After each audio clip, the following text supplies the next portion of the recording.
Hello दोस्तों, नमस्ते, राम राम। मैं हूं अमित चौधरी। स्वागत है आपका अपने YouTube channel Amit sir GK में। तो आज हम हिस्ट्री का सेकंड चैप्टर करेंगे। कल आशा करता हूं आपने कल का चैप्टर किया होगा। मोस्टली बच्चों को जो मेरी प्रॉपर तरीके से कंटिन्यू जो मेरी क्लासेस ले रहे हैं वो अच्छे तरीके से मेरी सारी बातों को, सारे चैप्टरों को, सारे टॉपिकों को अच्छे से समझ रहे होंगे विद क्वेश्चन के साथ। ठीक है, तो सीधा स्लाइड पे चलता हूँ जो कि मोस्ट इंपॉर्टेंट है। आज मेरी स्लाइड भी और आपके सामने आ चुकी है। स्लाइड आपके सामने। तो व्यापार से साम्राज्य तक ये एक मोस्ट इंपोर्टेंट चैप्टर है। प्लासी के युद्ध के बारे में जानेंगे, बक्सर के युद्ध के बारे में जानेंगे और ईस्ट इंडिया का आगमन कब से कैसे हुआ, किस कारणवश हुआ, किसने सबसे पहले कहां पर क्या चीज स्थापित करी, ये सारी चीजें, और कहां पर बंदरगाह का कंट्रोल करना शुरू कर दिया था इन्होंने। ये सारी चीजें आज हम इस चैप्टर में जानेंगे जो कि मोस्ट इंपोर्टेंट है। ठीक है, थोड़ा सा प्लासी के युद्ध के बारे में जानेंगे, बंगाल की दीवानी कैसे हुई, साम्राज्य का विस्तार कैसे हुआ, ये सारी चीजें हम जानेंगे अपने इस चैप्टर के अंदर जो कि सेकंड चैप्टर मोस्ट इंपोर्टेंट है। थोड़ा सा मैं विचार कर लेता हूं इसके ऊपर कि मुगल बादशाह में जब औरंगजेब आखिरी शक्तिशाली बादशाह था मुगलों में, तो उसमें क्या था, उन्होंने वर्तमान भारत के एक बहुत बड़े हिस्से पर एक नियंत्रण पा रखा था, स्थापित कर रखा था, आपको पता होगी। ठीक है, 1707 में जब मृत्यु होगी किसकी, औरंगजेब की मृत्यु होगी, तो उसमें फिर उसके बाद जो मुगल के सूबेदार है, बड़े बड़े जमींदार है, वे अपनी ताकत दिखाने लगे अपने अपने क्षेत्र में। ठीक है, और अपनी रियासतें उन पर अधिकार कर लिया था उन्होंने, मतलब कायम करती चली गई। जैसे जैसे विभिन्न भागों में इनकी ताकत और क्षेत्रीय रियासतें सामने आने लगी, दिल्ली अधिक दिन तक ये मतलब प्रभावी केंद्र के रूप में नहीं रही। ठीक है, जैसे एक शासन चलता था दिल्ली के बैटवार साम्राज्य के द्वारा, एक सम्राट के द्वारा चलाती थी सारे देश के अंदर, उसी प्रकार से दिल्ली कमजोर होती चलेगी इस प्रशासन को लेकर के। ठीक है, 18वीं सदी के उत्तरार्ध तक राजनीतिक क्षितिज पर अंग्रेजों के रूप में एक नई ताकत उभरने लगी थी उस समय। ठीक है, जब इनके अपने अपनी रियासतें होगी, अपने अपने सूबेदार हो गए, सारे अपने अपने जिम्मेदार हो गए अपने अपने क्षेत्रों में, तो ये सारी चीजें मतलब कि एक कुल मतलब दिल्ली का जो कंट्रोल होता था सभी क्षेत्रों में, प्रांतों में, तो वो कंट्रोल खत्म हो गया था। ठीक है, इन्हें तो अपने अपने लग रही थी बस। क्या आप जानते हैं कि अंग्रेजों में पहले पहले एक छोटी सी व्यापारिक कंपनी के रूप में भारत आए थे और फिर यहाँ के इलाकों पर कब्जा करने पर दिलचस्पी नहीं थी उस समय की बात बता रहा हूँ, शुरुआत में, स्टार्टिंग में ये बस एक व्यापार करने के लिए आए थे। ठीक है, कि यहाँ से कुछ व्यापार बढ़े और अपने देश में ले जाकर जाए। तो ऐसा क्या हुआ कि एक दिन वे एक विशाल साम्राज्य पर कंट्रोल करने लगे। जैसे बड़े बड़े क्षेत्रों पर, सबसे पहले आपके कलकत्ता पर, फिर आपके बंबई पर, फिर आपके मद्रास पर, इन तीनों प्रांतों पर जो कि मोस्ट इंपोर्टेंट क्षेत्र बना दिए थे उस समय इन्होंने अपना राज शुरू किया। और ये कैसे, किस प्रकार से इन्होंने ये सारी चीजें स्टार्टिंग करी, ये सारी चीजें आज हम चैप्टर में जानेंगे जो कि मोस्ट इंपोर्टेंट है। ठीक है मेरे भाई, थोड़ा सा डिस्कस ज्यादा हो गया है ऐसे ही। ठीक है, चलो कोई बात नहीं, पढ़ते हैं कहाँ से कैसी शुरुआत होती है। ठीक है, तो ईस्ट इंडिया कंपनी व्यापार करने के मकसद में भारत आई थी। ठीक है, सबसे पहली बात है, ईस्ट इंडिया कंपनी जो आई थी ये भारत में सिर्फ एक व्यापार करने के मकसद था ही। धीरे धीरे घटनाक्रम कुछ ऐसे होते चलेगी, कंपनी ने पूरे भारत पर अपना साम्राज्य स्थापित कर लिया। इस चैप्टर में आप पढ़ेंगे कि किस तरह व्यापार करने आई कंपनी ने लगभग 200 वर्षों में काल में विशाल उपमहाद्वीप पर अपना शासन कर लिया था। ठीक है, जैसे कि नीचे जो दिखा रखा है, मैं एक बार झूम करके दिखा दूंगा आपको भाई। ठीक है, कि इन्होंने क्या किया था, एक मिनट रुको मैं इसको, हाँ देखो कहां पर ये यूरोपियन है। ठीक, एक मिनट रुको, हम्म कहां पर ये यूरोपीय, ब्रिटिश आइसलैंड दिख रहा है आपको, और ये अफ्रीका महाद्वीप है। इससे यहां से होकर के कैप ऑफ गुड होप, ये मोस्ट इंपोर्टेंट जगह है। इसको किसने खोजा, कब खोजा, ये सारी चीजें इंपोर्टेंट है, मैं सारी चीज बता दूंगा। फिलहाल आप गूगल सर्च मान लेता कि कैप ऑफ गुड होप किस लिए जाने जाता है, अफ्रीका के सबसे निचला हिस्सा। ठीक है, समुद्र के किनारे। तो इन्होंने बंबई पर, मद्रास पर, कलकत्ता पर, आगे जाकर कैंटोन जगह है, इस पर अधिकार कर लिए थे अपने। ठीक है, अपने जो बंदरगाह, मतलब अपनी कंपनी का राज्य शुरू कर दिया था इन्होंने। ठीक है, अब 1600 ईस्वी में ब्रिटेन की महारानी एलिजाबेथ प्रथम जो प्रथम थी, उन्हें ईस्ट इंडिया कंपनी के चार्टर और इजाजतनामा दिया।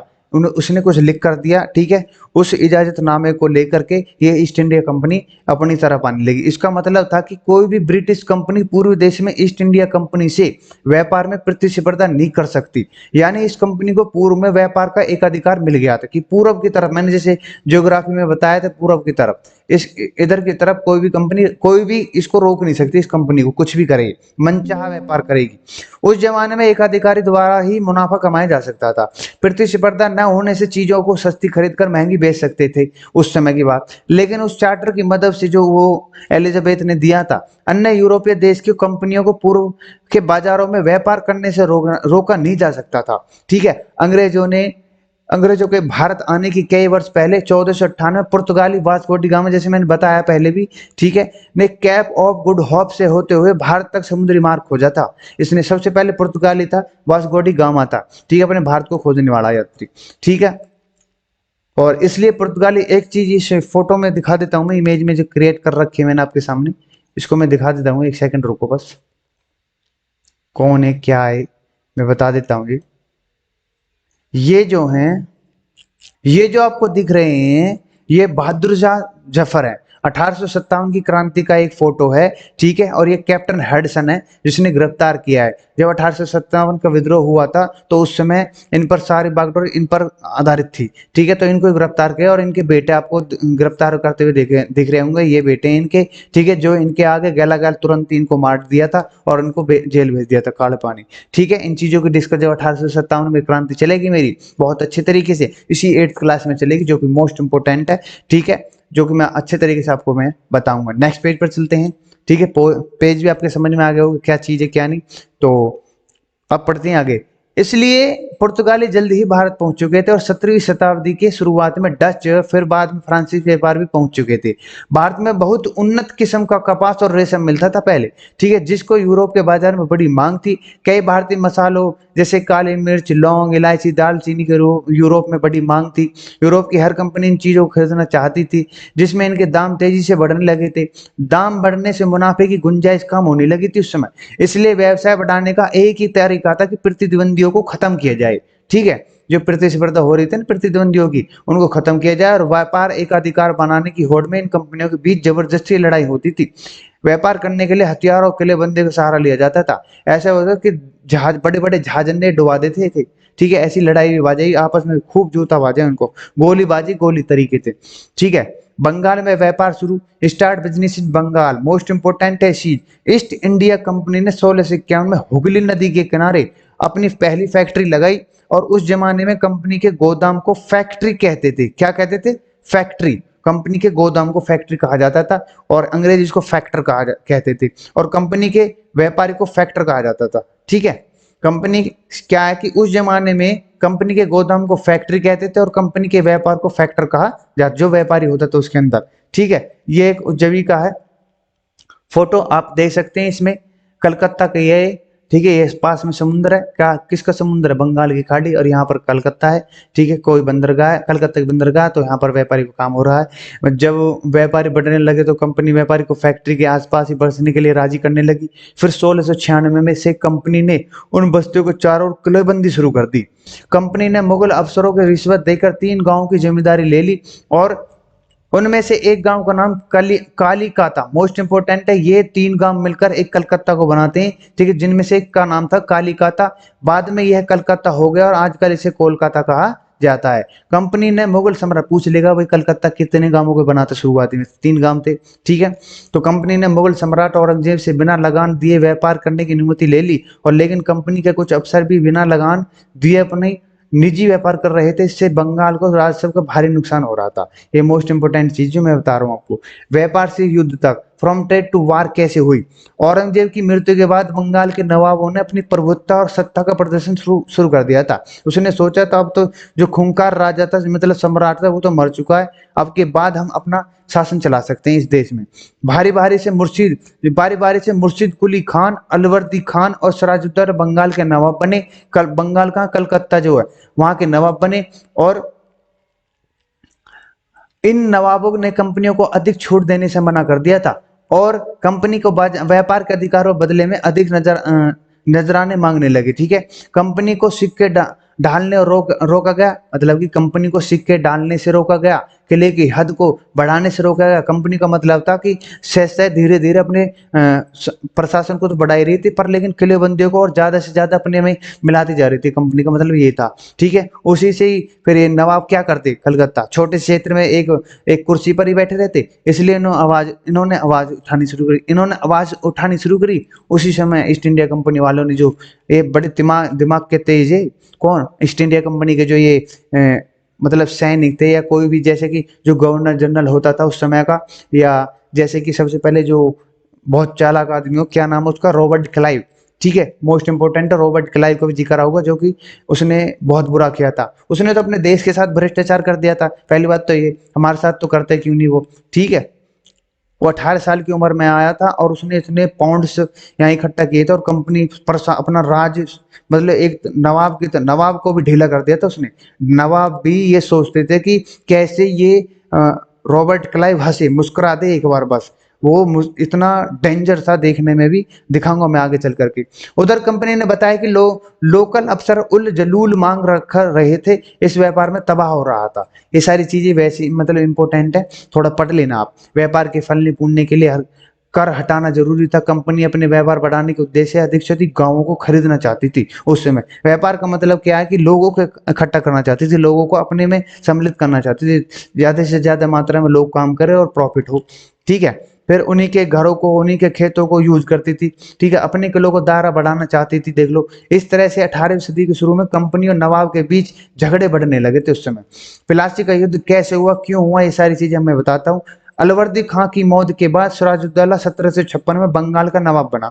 कंपनी किसी कठपुतली के नवाब बनाना चाहती थी। कठपुतली का मतलब है अपने इशारे पर नचाना, ठीक है, अपने इशारे पर नाचता रहे, ऐसे नवाब को बैठा दिया बस ईस्ट इंडिया कंपनी, ठीक है, ताकि उसे अपने मुताबिक काम करवाया जा सके। कंपनी ने सिराजुद्दौला के विरोधियों में से किसी नवाब को बनाना चाहा, लेकिन सफल नहीं हुई कंपनी उस समय, ठीक है। आपके सामने सिराजुद्दौला का फोटो है, ठीक। सिराजुद्दौला काफी गुस्से में थे, कंपनी से कहा कि बंगाल के राजनीतिक मामलों में दखल न दे, जो कि वो हर टाइम देती थी और अपने तौर तरीके से करवाती थी, ठीक है। किलेबंदों को समाप्त करे और लगान का भुगतान करे। जब बातचीत का कोई नतीजा नहीं निकला तो सिराजुद्दौला ने अपने 30,000 सैनिकों के साथ कासिम बाजार के स्थित इंग्लिश फैक्ट्री को चल पड़े। मतलब इसने ऐसा कर दिया कि उसने उस पर युद्ध किया, यहाँ तक कि ईस्ट कंपनी के हर एक उस पर ताड़ा मार दिया था इसने, ठीक, किसने, सिराजुद्दौला ने। इतना तगड़ा था ये भी नवाब। कंपनी के अफसरों को बंदी बना लिया, गोदाम पर ताला लगा दिया था, और सभी अंग्रेजों के हथियार जब्त जब्त कर लिए थे, ठीक है, और अंग्रेजी जहाज को भी रोक दिया था। उसके बाद कंपनी के किले पर कब्जा करने के लिए नवाब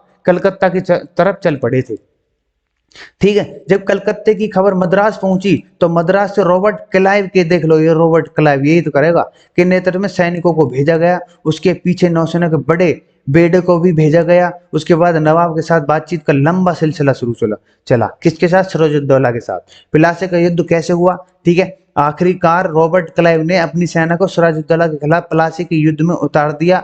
आखिरकार प्लासी का युद्ध शुरू हो गया इस समय, ठीक है। वो नहीं माना नवाब जो था, ठीक है, क्योंकि भाई अपना क्षेत्र, अपने देश को कैसे किसी दूसरे अंग्रेजों भी फिरंगी को हाथ में कैसे दे दे, ठीक है। यह युद्ध 1757 में हुआ, जिसमें सिराजुद्दौला की हार गए थे। भाई कब तक लड़ता हो कि अपने ने ही धोखा दे दिया, अभी बता दूंगा। बदले में उसे सिराजुद्दौला के बाद नवाब बनाने का वादा किया गया था, ठीक है, मीर जाफर को, ठीक है। लेकिन यह तभी संभव हुआ जब मीर जाफर ने क्लाइव को मदद की। ये इंपॉर्टेंट है, इसकी कुछ जो टुकड़ियां थी ना, लड़ने वाली जो सैनिक थे, इसने अपने रोक दिए थे, और रॉबर्ट क्लाइव ने इसको मदद दे दी थी। किसको, मीर जाफर को। इसने बोल दिया कि तुझे नवाब बना दूंगा मैं, किसका, कलकत्ता का, ठीक है। इसलिए इसने अपनी टुकड़ियां रोक दी थी सैनिकों की, इसलिए सिराजुद्दौला हारा था। तो अपने नहीं हराया है, सीधी सी बात है, अपने सिक्का ही खोटा हो तो फिर तो हारते बेचारा। कौन, सिराजुद्दौला, ठीक है भाई। रॉबर्ट क्लाइव देख लो क्या फैशन में खड़ा हो। अब जबकि बंगाल की कमान कंपनी के पास आ चुकी थी, कंपनी अभी भी प्रशासन की जिम्मेदारी से दूर रहना चाहती थी, ठीक है। लोग खुश नहीं, लोग हंगामा कर देते, ठीक है। कंपनी का मुख्य लक्ष्य तो अपने व्यवसाय को बढ़ाना था। कंपनी ऐसे स्थानीय राजाओं की मदद से काम करती रही जो कंपनी के व्यवसायिक महत्वाकांक्षाओं को बढ़ावा दे। मतलब वो एक कठपुतली का सिस्टम था। अब लेकिन कठपुतली नवाब को भी अपनी प्रजा को अपनी प्रभुत्ता का प्रदर्शन करना होता था, और उसे दिखाना होता था कि मैं भी नवाब हूं और मेरी चल रही है। लेकिन ईस्ट इंडिया कंपनी ऐसे चलने नहीं देती थी। इसलिए कभी कभी ऐसे नवाब कंपनी की कुछ बातें मानने से इनकार कर देते। जैसे इनकार करो वैसे देखिए रॉबर्ट क्लाइव क्या करता हो, दिमाग को खिला दिया। ये एक मैं इसकी घटना भी बताऊंगा किस लिए संसद बैठे थे, ब्रिटिश में संसद थी, वहाँ पार्लियामेंट, उसमें उसकी बात है। जब मीर जाफर ने अपनी शक्ति का प्रदर्शन शुरू किया, मीर जाफर जो सिराजुद्दौला को धोखा देकर आया और फिर नवाब बना था, जब अब यह भी पता लग गई इसे भी कि भाई ये तो बहुत गलत करें अपने लोगों के साथ, तो इसने भी जब आवाज उठानी चाहिए तो उसकी जगह मीर कासिम को बैठा दिया, ठीक है, नवाब बना दिया। जब मीर कासिम की समस्या खड़ी करने लगा तो 1764 में बक्सर का युद्ध हुआ, ठीक है, और जिसमें हार गए। मीर जाफर को एक बार फिर नवाब बना दिया गया, ठीक है। ये सभी कठपुतलियां थी, कुछ समय के लिए इनको बहका दिया जाता था, पर फिर वही है कि तू किस प्रकार का जनता को जवाब देना पड़ता था कि तू किस प्रकार का वो है नवाब जो हमारी मांगों को पूरी नहीं कर रहा, हमें डोमिनेट कर रहे हैं, ठीक है। इन पर इतना कोड़ी बजवाती थे। ये ईस्ट इंडिया कंपनी इतना अत्याचार किया इन्होंने 200 साल भारत पर, भारत के हर लोगों को, चाहे वो अमीर हो गरीब, सबको अच्छी तरीके से इन्होंने आंखें चार कर दी इनकी, ठीक है। अब मीर जाफर को हर महीने ये इकाई दहाई सैकड़ा हजार 10,000 लाख 5 लाख रुपए का भुगतान करना होता था मीर जाफर को। सिर्फ एक ये कि वो माना नहीं था, उसने बक्सर के युद्ध लड़ा था इसलिए सिर्फ, ठीक है। लेकिन अपनी जरूरतों को पूरा करने के लिए कंपनी और अधिक पैसे की मांग कर रही थी। 5 लाख भी कम पड़े, आज से देख ले 1764 की बात है, 5 लाख रुपए भुगतान हर महीने करना हो, ठीक है। मीर जाफर की 1765, करोड़ों कमाए, करोड़ों वाटेम, करोड़ों को हिसाब किताब हो, महीना को किसको, कलकत्ता को, ठीक है। मीर जाफर की 1765 में मौत होने के बाद कंपनी के विचार बदलने लगे थे। अब कंपनी सत्ता को सीधे तौर पर नियंत्रण करना चाहती थी, मतलब कि खुद ही नवाब बनेगी, सब कुछ अपने ही राज करना शुरू कर देगी। ईस्ट इंडिया कंपनी देख लो, एक व्यापार करने आई हुई कंपनी कैसे कैसे खेल खेल रही है, और आज वो क्या अपना खुद पर राज करेगी कलकत्ता में, ठीक है, अपना राज शुरू कर देगी। बंगाल की दीवानी कैसी हुई, मीर जाफर की मृत्यु के बाद मुगल सम्राट शाह आलम द्वितीय, ये तो बस नाम के सम्राट है, कंपनी को बंगाल के दीवान बना दिया, और कंपनी के लिए यह एक बड़ी उपलब्धि थी। दीवानी मील बजाने से उस बंगाल में विशाल राजस्व चाबी मिल गई थी उस समय। उसके पहले तक कंपनी जो भी सामान भरती तो खरीदती थी, उसका भुगतान सोने या चांदी के रूप में करना होता था, जो कि ब्रिटेन में मंगाई जाती थी। इससे ब्रिटेन के खजाने पर बहुत अधिक दबाव पड़ता था, मतलब कि जो भी कोई व्यापार होता था ना, तो ब्रिटेन से आया सोना चांदी उसको खरीदते थे, तब यहाँ से कुछ सामान जाता था। प्लासी के युद्ध के बाद ब्रिटेन के खजानों का दबाव कुछ हल्का हुआ, प्लासी के युद्ध के बाद, ठीक है। फिर तो वे अपना मन मर्जी चलाने लगे, सीधी सी बात ही हुई। बंगाल की दीवानी मिलने के बाद तो ब्रिटेन के खजानों को पूरी राहत मिल गई थी उस समय, ठीक है, जब दीवानी दे दी तो। बढ़ता साम्राज्य, कंपनी ने किसी भी इलाके पर सीधे सीधे सैनिक पर हमला करने से हमेशा ही परहेज किया। उसके बदले में कंपनी ने तरह तरह की राजनीति, आर्थिक, कूटनीति तरीकों को मदद, जैसे सिराजुद्दौला को हराया, मीर मीर कासिम, मीर जाफर, इनको अपनी तरफ कर लिया था, सैनिक टुकड़ियों को उनको, ठीक है। ये ऐसे ऐसे राजनीति खेल करके ही तो राज कर गई, ठीक है। बक्सर आपस में फूट डाले ये। बक्सर की लड़ाई के बाद कंपनी ने भारतीय राजाओं को यहाँ अपने रेजिडेंट तैनात कर दिया था, ठीक है। उनका काम था कि कंपनी के हितों की रक्षा करना सिर्फ, और उन्हें बढ़ावा देना सिर्फ। रेजिडेंट अक्सर राज्यों को आंतरिक मामलों में दखल देते थे, बस वे उत्तराधिकार और मंत्री को, अफसर को, नियुक्त को भी प्रभावित करने लगे थे, उस समय की बात है। अब सहायक संधि है, यही पूछ लेगा, इंपॉर्टेंट है, किसने शुरू की, कब शुरू की, ये सारी चीजें। इस संधि के अनुसार किसी भी भारतीय राजा को अपनी सेना रखने का अधिकार नहीं था। सहायक संधि ऐसी थी, समझ लेना। कंपनी की सेना तैनात की गई थी, और उस संधि सेना के लिए राजा को भुगतान करना होता था। यदि कोई राजा समय पर भुगतान नहीं कर पाता था तो उसके इलाके का एक हिस्सा जुर्माने के तौर पर कब्जा कर लिया जाता था। इसी तरह अवध और हैदराबाद को भी कर लिया गया था। ये मोस्ट इंपोर्टेंट है, सहायक संधि। अब आपको सिंपल सी बात है, सहायक संधि का मतलब क्या हो गया, बस इसी 4-5 लाइन में आपके समझ में आ गई होगी, ठीक है। नेक्स्ट चलते हैं, टीपू सुल्तान के बारे में पढ़ लेते हैं, जो कि मोस्ट इंपोर्टेंट है। मैसूर के शेर मैसूर बोला जाता है इनको, क्यों बोला जाता है ये आप पढ़ लेना, पर मैं भी बता दूंगा आपको क्या थी इनकी कहानी। हैदर अली 1766 में 1782 तक इनके पिताजी का नाम था, और टीपू सुल्तान 1782-1799 के शासनकाल में मैसूर काफी शक्तिशाली बन गया था। उस समय मालाबार के तट से होने वाले व्यापारी पर मैसूर पर कब्जा किया। टीपू सुल्तान ने 1785 में मैसूर के बंदरगाहों से चंदन, काली मिर्च, इलायची के निर्यात पर रोक लगा दी थी, ठीक है। बहुत तगड़ा राजा हुई अपने समय को। उसने कंपनी से व्यापार करने के लिए व्यापारी को रोक लगा दिया। कंपनी कौन, east India company. Tipu Sultan के फ्रांसीसी से अच्छे रिश्ते थे, उसमें फ्रांसीसियों की मदद से टीपू ने एक आधुनिक सेना बना ली थी उस समय।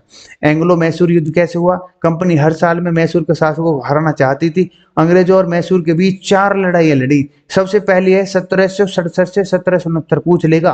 पहली लड़ाई, दूसरी लड़ाई, तीसरी लड़ाई, 4 लड़ाई हुई इसकी।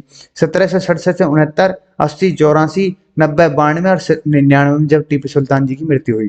ठीक है। चौथी लड़ाई में अंग्रेजी की कामयाबी हाथ लगी। इस लड़ाई में श्रीरंगपट्टनम की लड़ाई के नाम से जाना जाता है। ठीक है। इस लड़ाई में टीपू सुल्तान की मौत हो गई और अंग्रेज ने वोडियार राजवंश को मैसूर के कमान सौंप दी थी। वोडियार जो राजवंश था उन्होंने तो मदद की थी इसकी, किसकी? इन ईस्ट इंडिया कंपनी को। ठीक है। जब अपना ही यही है, वही वाली बात है, जैसे उसके साथ सिराजुद्दौला के साथ हुआ ऐसे यहाँ पर इसके साथ हो गया। ठीक है। एक साइड थी, नहीं तो वैसे राज न करने वाले कभी भी। इन्होंने राजनीति में दिमाग को खेल खेलो इनके साथ ही। ठीक है। इनको यूज करके इन पे ही राज करवा गिरो और कंट्रोल किसको? ईस्ट इंडिया कंपनी को। ठीक है। एक सहायक संधि वाला राज्य बन गया था उस समय, कौन? मैसूर भी। मराठों के साथ लड़ाई कैसे हुई इनकी ईस्ट इंडिया कंपनियों की? 18वीं सदी के आखिरी से में मराठों के कई राज्यों में बट गए थे और हर राज्य का अपना अलग सरदार हुआ करता था। ये सरदार अलग अलग वंशों में आते थे, जैसे कि सिंधिया, होलकर, गायकवाड़, भोंसले आदि। ये सारे सरदार कॉन्फिडेंट मतलब राजमंडल का हिस्सा होते थे, जिसका नेतृत्व पेशवा करता था। पेशवा के हाथों में होता था। पेशवा पूना में रहते थे और अपने जो राजमंडल था उसकी सेना पर प्रशासन मुखिया ही होते थे इसे। ठीक है, पेशवा। ठीक है मेरे भाई। अब अगला है, अंग्रेजों और मराठों के बीच में कई युद्ध भी हुए। पहली लड़ाई में कोई विजेता नहीं बना। वह लड़ाई 1782 में हुई, जब मैसूर की लड़ाई जब ये मराठों से हुई थी। सालबाई संधि के साथ समाप्त हुई। दूसरी लड़ाई, ये मोस्ट इंपोर्टेंट है कि सालबाई संधि किस कारण हुई, किस किस के बीच में ये संधि हुई थी? ठीक है, अंग्रेजों और मराठों के बीच में हुई, 1782 में हुई थी। दूसरी लड़ाई हुई 1803 और 5 में, कई मोर्चों पर हुई थी। उस लड़ाई में अंग्रेजों ने उड़ीसा और यमुना के उत्तर इलाकों पर कब्जा कर लिया था। तीसरी लड़ाई में 1817-19 में अंग्रेजों ने मराठों को बुरी तरह पराजित कर दिया। पेशवा को हटा दिया गया और कानपुर के निकट बिट्टूर में पेंशन पर भेज दिया गया था उसको, जो पेशवा था। ठीक है। सर्वोच्च दाता का दावा, गवर्नर जनरल लॉर्ड हेस्टिंग्स, ये मोस्ट इंपोर्टेंट है, ये भी जैसे रॉबर्ट क्लाइव है। 1813 1823 तक ने सर्वोच्चता की एक नई नीति की शुरुआत की। इस नीति के तहत कंपनी ने दावा किया कि उसकी सत्ता में सर्वोच्च थी। कंपनी अपने हितों की रक्षा करने के लिए किसी भी भारतीय राज्य को अपने कब्जे में ले सकती है, फिर उसकी धमकी दे सकती थी। उसको धमकी भी दे सकती है और राज तो कर रही, धमकी भी दे सकती थी। ठीक है। इतना कंट्रोल, इतना निकम्मापन था इनमें, ईस्ट इंडिया कंपनी वालों में, अंग्रेजों में, फरंगियों में। ठीक है। एक थोड़ी सी मैं इनके बारे में बता देता हूँ। रानी चेन्नम्मा, ये बहुत, जैसे कि झांसी की रानी, उसी प्रकार का एग्जाम्पल हमारी रानी चेन्नम्मा जी हैं। आजकल के कर्नाटक में स्थित कित्तूर पर रानी चेन्नम्मा का शासन था। कहां पर? कित्तूर पर। रानी अंग्रेजों के खिलाफ हथियार उठा लिए, उन्हें 1824 में बंदी बना लिया गया, फिर जेल में ही 1829 में उनकी मृत्यु कर दी गई। इन्होंने की होगी। ठीक है। ये बहुत लड़ी थी इनके खिलाफ। कित्तूर के संगोली में ये चेन्नम्मा नाम का एक चौकीदार रहता, नहीं, रायन नाम का, उसने उस लड़ाई को आगे जारी रखा। उसे बंदी बना लिया गया और 1830 में उसे फांसी दे दी गई। ठीक है। ये अंग्रेज बहुत ही अत्याचार किया कुल मिला के। पंजाब पर कब्जा इंपोर्टेंट है। पंजाब और हरियाणा कब मेल जोल हुई, इनको मिलाया कब गया, ठीक है, कब इनको अलग कर दिया गया, ये सारी चीजें इंपोर्टेंट हो जाती हैं क्वेश्चनों को लेकर भी, इस चैप्टर को लेकर भी। पंजाब पर कब्जा कैसे? 1830 के दशक में आखिरी दौर पर कंपनी को रूस में खतरा देखने लगा था। उसमें रूस का दबदबा चल रहा था। ठीक है। रूस को भारत में घुसने से रोकने के लिए कंपनी को उत्तर पश्चिमी इलाकों पर कब्जा करना शुरू हो गया, मतलब कि अफगानिस्तान साइड जो है, ठीक है, इधर की तरफ। ठीक है। उत्तर इलाकों पर कब्जा करना शुरू कर दिया। 1838 से 42 के बीच में चले एक लंबे युद्ध के बाद कंपनी ने अफगानिस्तान पर परोक्ष रूप से कब्जा कर लिया। ठीक है। और सिंध पर 1843 में कब्जा कर लिया, सिंधु जो घाटी नदी। महाराजा रणजीत सिंह की 1839 में मृत्यु होगी, जो कि पंजाब के इलाके की बात है। ठीक है मेरे भाई। कंपनी ने सिख राज्य के बाद दो लंबी लड़ाई लड़ी और अंत में 1849 में पंजाबी कंपनी में कब्जा कर लिया अपने पर। ठीक है। ये मोस्ट इंपोर्टेंट है। विलय की नीति मोस्ट इंपोर्टेंट है। विलय की नीति किसने करवाई, कब से करवाई, सारी चीजें। ठीक है। विलय की नीति क्या है? गवर्नर जनरल लॉर्ड डलहौजी 1848 से 56 ने विलय नीति का डॉक्ट्राइन ऑफ लैंड्स की शुरुआत की। इस नीति के अनुसार यदि कोई राज्य किसी पुरुष वारिस के बिना मर जाता था तो उसका राज्य समाप्त हो जाता था। वह अपनी कंपनी के में ऐड कर लेता उस राज्य को, साम्राज्य को, जितनी भी जगह होती थी। कहने का मतलब ये है, कोई भी क्षेत्र का जो राजा होता था उसकी कोई औलाद नहीं थी, ठीक है, और उसका कोई वंश नहीं था। अगर वो बिना ब्याह त्याग मर जाता था ना, तो उसका जो साम्राज्य तो राज्य वो कंपनी अपनी हड़प लेती थी। कोई भी पूरे देश के अंदर था ये चर्चा। ठीक है, बहुत विलनी थी, यही तो थी लाल डलहौजी की। कितनी बेकार सोचिए की चालाक है। वह अपने आप कंपनी का अधीन हो जाता था अपने आप ही। इस तरीके से कई राज्यों को कब्जा कर लिया था, जैसे कि सतारा 1848 में, संबलपुर 1850 में, उदयपुर 1852 में, नागपुर 53 में, झांसी 1854 में। ठीक है, इस चीज को मैं दिखा देता हूँ एक बार नीचे तुम्हें। ये चीज देखो आप कि ये जो है, ये जो लाहौर, दिल्ली, लखनऊ और ये सारी चीज, हैदराबाद, मैसूर, पूना, सब ये सब अपना राज्य था, अपना भारत था। ठीक है, जो ब्रिटिश के अधीन नहीं था। शुरुआती बात दौर की बात है, और ये कलकत्ता, बनारस तक इनका राज था, हैदराबाद के कुछ इलाकों में। ठीक है, फिर सहज सहज देख लो फिर कहाँ कहाँ कब्जा होने लगा। ठीक है, और फिर तो पूरे पर कब्जा कर लिया इन्होंने। ठीक है, देख रहे हो तुम इन अंग्रेजों का काम। ठीक है, प्रैक्टिकली भी देख लो आप, मैं इसको दे दूंगा आपको। ठीक है, नेक्स्ट स्लाइड पर चलते हैं। हम्म बस एक दो स्लाइड और रह रही है और फिर चैप्टर खत्म। ठीक है, अवध पर कब्जा कैसे किया इन्होंने? अवध, जैसे मैंने बताया, अंग्रेजों ने कहा कि अवध पर नवाब का कुशासन था। उस कुशासन जो नवाब था उसकी बुराई कर रहे थे। कौन? British company. इसलिए अवध के लोगों को उस कुशासन से मुक्त करना कंपनी की जिम्मेदारी बनती है। देख लो दिमाग देखो, अवध पर 1856 में कब्जा कर लिया गया। ठीक है, नए शासन की स्थापना, गवर्नर जनरल वारेन हेस्टिंग्स, जो 1773 से 85 तक यानी अपना प्रशासन करो, खासकर न्याय बनाओ।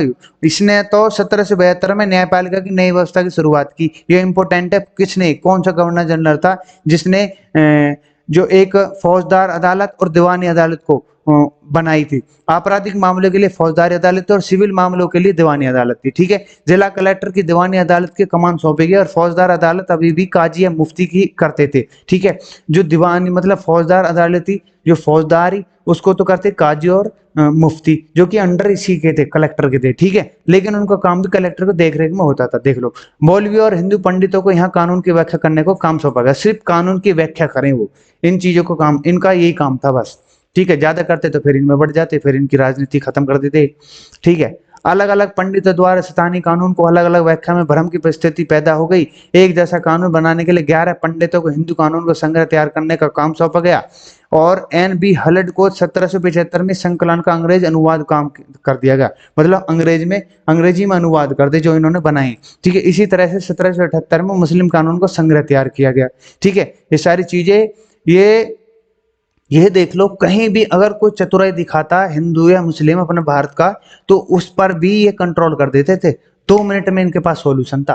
ठीक है, 1773 में रेगुलेटर एक्ट के तहत एक नई सुप्रीम कोर्ट की स्थापना हुई। इसका अलावा कलकत्ता में सदर निजामत अदालत बनी, जो एक अपीली अदालत बनी। ठीक है, कलेक्टर सबसे पूछ लेगा वो कि रेगुलेटर एक्ट कब आया, किसके तहत, 1773 में, क्या बना था, सुप्रीम कोर्ट कौन सा बना था, सारी चीज।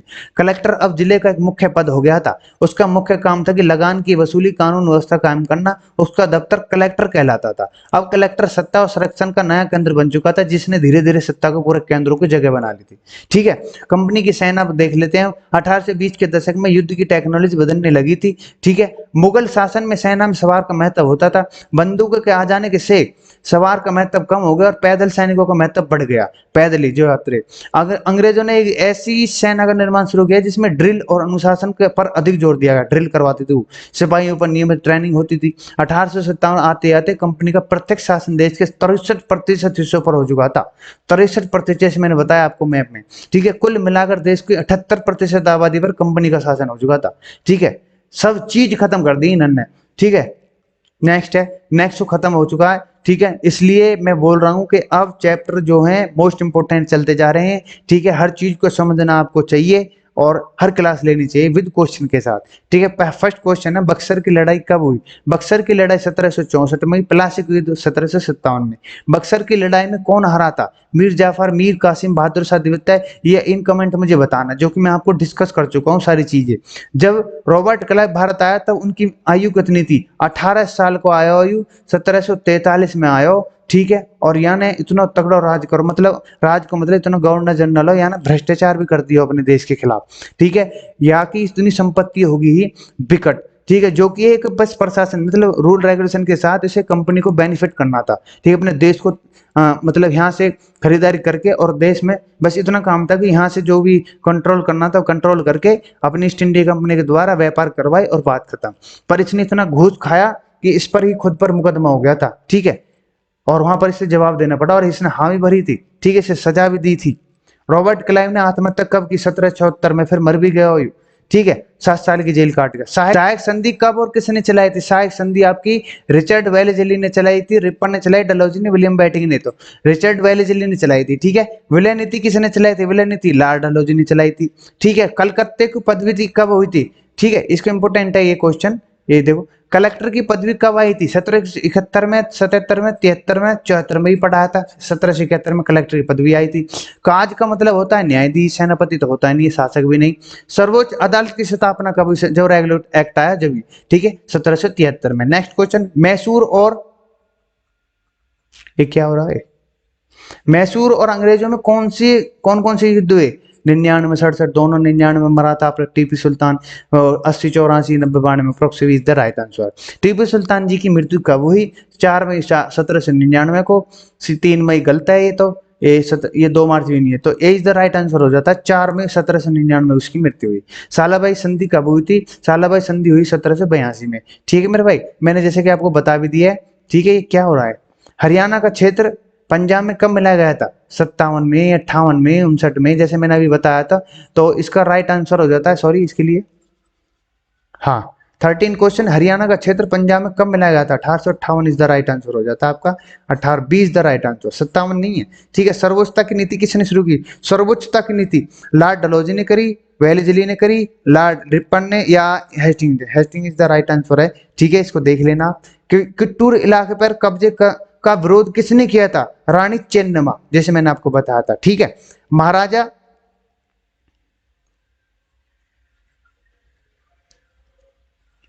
महाराजा रंजीत सिंह की मौत कब हुई थी? 1838 में, 39 में, 55 में, 45 में। तो 39 is the right answer. Punjab कब अंग्रेजी राज्य में मिलाया गया था? 49 में, 48 में, 47 में, 46 में।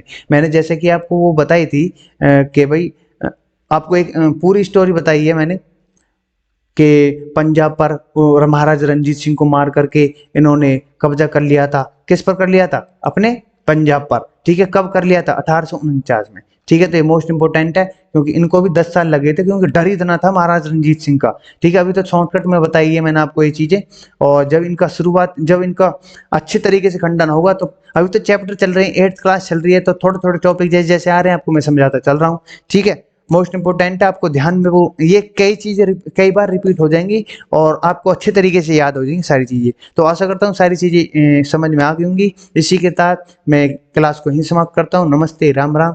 लाइक शेयर सब्सक्राइब कर दो। जय हिंद, जय भारत। पसीना पूरा रहो।